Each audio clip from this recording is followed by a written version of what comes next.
ప్రస్తుతం pan India range లో craze సాధించిన చిత్రం దేవర. కొరటాల శివ దర్శకత్వంలో వస్తున్న ఈ చిత్రంపై అటు కొరటాల శివతో పాటు ఎన్టీఆర్ కూడా చాలా కాన్ఫిడెంట్ గా ఉన్నారు. ఇప్పటికే టీజర్, ట్రైలర్, సాంగ్స్ తో ప్రేక్షకులను ఆకట్టుకున్న దేవర టీం తాజాగా సందీప్ రెడ్డి వంగ ఇంటర్వ్యూతో సినిమాపై క్యూరియాసిటీని మరింత పెంచే ప్రయత్నం చేశారు. రిలీజ్ టైం దగ్గర పడుతుండటంతో ప్రమోషన్స్ విషయంలోనూ దేవర టీం స్పీడ్ పెంచేశారు.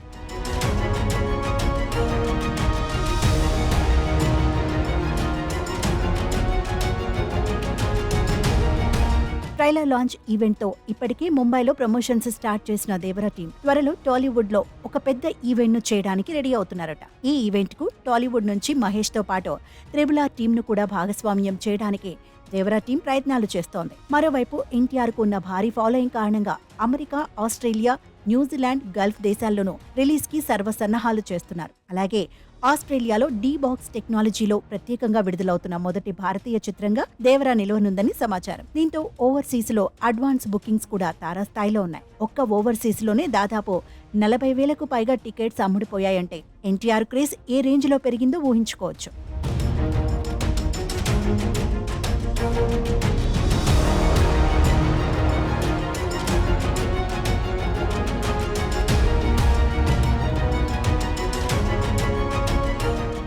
ఎన్టీఆర్ కి ఉన్న ఫాలోయింగ్ కారణంగా అడ్వాన్స్ సేల్స్ బలంగా ఉన్నాయని ట్రేడ్ చెబుతోంది. తెలుగు రాష్ట్రాలు సహా తమిళనాడు, కర్ణాటకలోనూ ఈ సినిమా భారీగా విడుదలవుతోంది. గత కొంతకాలంలో నార్త్ లో మన టాలీవుడ్ సినిమాల హవా భారీ స్థాయిలో పెరిగింది. దీనికి తగ్గట్టుగానే మన టాలీవుడ్ స్టార్స్ కూడా అక్కడి సినిమాలతో పోటీగా బాలీవుడ్ లో ప్రమోషన్స్ చేస్తున్నారు. అక్కడ కంటెంట్ పరంగా అద్భుతంగా ఉంది అన్న టాక్ వచ్చి పాజిటివ్ సమీక్షలు పడితే దానికి తగ్గట్టే దేవరా వసూళ్లకు టోకా ఉండదు. ఇంతకు ముందు విడుదలైన ట్రైలర్ కి మిశ్రమ స్పందనలు వ్యక్తమయ్యాయి. కానీ ట్రైలర్ తో పని లేకుండా సినిమాలో మ్యాటర్ ని ఎలివేట్ చేసి ఉంటే, జనతా గ్యారేజ్ తరహాలో ఆరంభ సమీక్షల్లో పాజిటివిటీ ఉంటే కనుక అది దేవర ఓపెనింగ్లకు కలిసి రావచ్చు.